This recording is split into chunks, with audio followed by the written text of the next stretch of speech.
अरे आंदोलन है। हाँ। और आंदोलन में तो आज तो भारत बंद का कॉल है। और भारत बंद है तो यहाँ लौटेंगे, बैठेंगे, गाएंगे, खाएंगे, पिएंगे, यहीं रहेंगे। ताऊ देखिए बैरिकेडिंग के पास लेट गए हैं और प्रदर्शन कर रहे हैं सरकार के खिलाफ, क्योंकि 3 महीने हो चुके हैं, तो 4 महीने लगभग हो चुके हैं। आज भारत बंद का आह्वान कितना असर दिख रहा था? असर हाँ। चल रहा कुछ, कुत्ता भी नहीं निकल सकता आज। हाँ।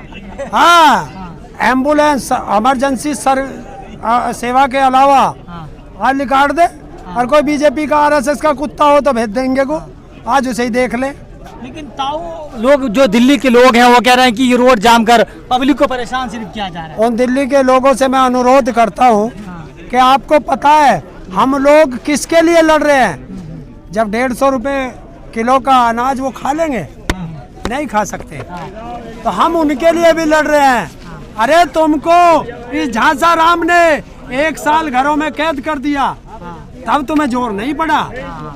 आज हम तुम्हारे लिए लड़ रहे हैं, ऐसा नहीं है। कोई दिल्ली की जनता ने कुछ नहीं कहा। अगर कोई हमारे खिलाफ बोलेगा तो वो या तो बीजेपी का होगा या आरएसएस का। बाकी हिंदुस्तान का कोई नागरिक किसानों के खिलाफ नहीं बोलता। तो ताऊ आप कहाँ भारी जाम आपने रोड जाम किया है और कितना असर दिख रहा जाम का? मैं कोई देश का प्रधानमंत्री हूँ? नहीं, दिल्ली में मैं जहाँ बैठा हूँ यहाँ देख ले। यहाँ तो लगा हुआ बैरिकेडिंग है, गाड़ी कोई नहीं जा रही है, बस। लेकिन तो और जहाँ से आपको खबर आ रही है सब अभी खबर शाम को मिलेगी ना खबर।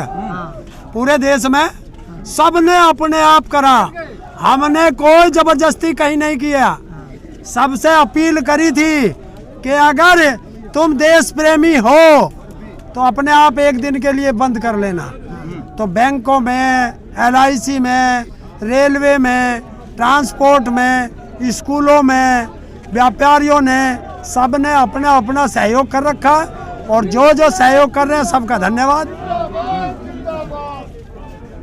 आपका असर हरियाणा और पंजाब के अलावा कहीं नहीं दिख रहा। क्यों भैया, आप लोग क्या अहमदाबाद में बैठे हो क्या? कहाँ बैठे हो? दिल्ली बॉर्डर। उत्तर प्रदेश में बैठे हो? यहाँ असर नहीं दिखाई दे रहा तुम्हें? तो फिर उत्तर प्रदेश का नाम क्यों नहीं लिया? शुरुआत ही आपने यहाँ से की है ना, बाकी राज्यों में क्यों नहीं दिख रहा? जैसे किसान आंदोलन को बाकी राज्य समर्थन दे रहे हैं, तो इस भारत बंद को समर्थन क्यों नहीं दे रहे? शाम तक तुम्हें सारी खबर आ जाएंगी, सब मिलेगी। कहाँ कहाँ देखो कितनी बड़ा हो गया, कितना ज्यादा समर्थन मिला। और गोदी मीडिया की बात मत करना, क्योंकि वो नहीं बताएगा। वो तो हमेशा किसानों का विरोधी रहा है। और देख लेना, जिस दिन सत्ता परिवर्तन होगा सबसे पहली गाज ये जो गोदी मीडिया इस पे गिरेगी। तो ताऊ आप यहाँ पर लेटे हुए हैं, लोग प्रदर्शन कर रहे हैं, क्या लगता है कि इस प्रदर्शन के बाद सरकार को कुछ झुकना पड़ेगा, आपकी बात मानने पे मजबूर हो जाए, या फिर आपको ऐसे छोड़ दिया जाए? देखिए, हम लोगों का काम है कर्म करना, बाकी तो ईश्वर जाने। अपना कर्म कर रहे हैं, ईमानदारी से कर रहे हैं, निष्पक्ष कर रहे हैं आंदोलन। और किसान के पास इससे बड़ा कोई हथियार नहीं है। आपने सरकार बनाई जब ईश्वर को मान के सरकार बनाई थी। देखिए, हमने आपको शुरू में जब आपको देखा था, हमें पता था आप अच्छे लोग हैं या बेईमान लोग हैं। जब आपको बरतेंगे तभी तो पता चलेगा। अब हमने देख लिया कि जिसको हम अच्छा समझ के लाए थे ये तो महानालायक है। तो आप ईश्वर के बदल देंगे, बदल देंगे क्या पता न चला है? एक बार बरत के पता न चला? नहीं चला था। दूसरी बार उन्होंने देश में ऐसी गद्दारी कर दी कि देशभक्ति के नाम पर आ गए, क्योंकि हमारे जवान शहीद करा दिए इन्होंने जानबूझ के। 40 जवान पुलवामा में, तो देशभक्ति की तरफ चला गया। अब इनके पास कोई मुद्दा नहीं बचा, ना हिंदू मुस्लिम बचा, ना देशभक्ति बची।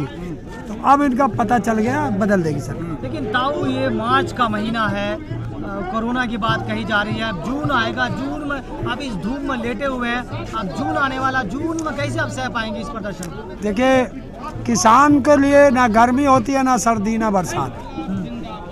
किसान तो अपने खेतों में काम करता है, तो उसे सहन होता है सब। सूख जाओगे ऐसी धूप में, आप सूख जाओगे, इतनी धूप पड़ रही है। देखिए, अपनी फसल और नस्ल बचाने के लिए अगर हमें कुर्बानियां भी और भी देनी पड़ी तो वो भी देंगे। तुम सूखने की बात कर रहे अब कुर्बानी पे कुर्बानी दिए जा रहे हैं, फर्क पड़ नहीं रहा कुछ इससे। हो। देखिए, जब हम अंग्रेजों से लड़ रहे थे तब भी तो यही हाल था।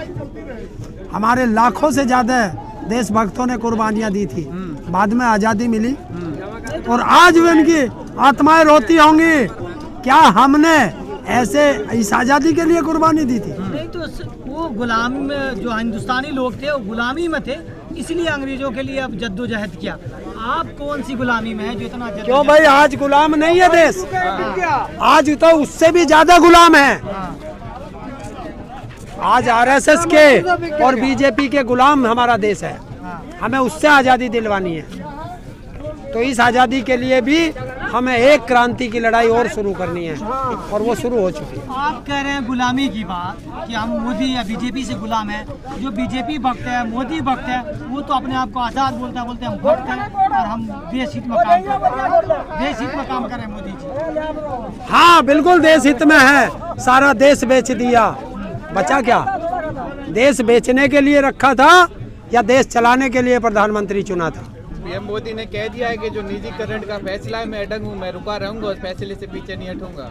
तो जो निजीकरण को खरीद रहे हैं वो भी उद्योगपति सुन ले कि सरकार बदलेगी।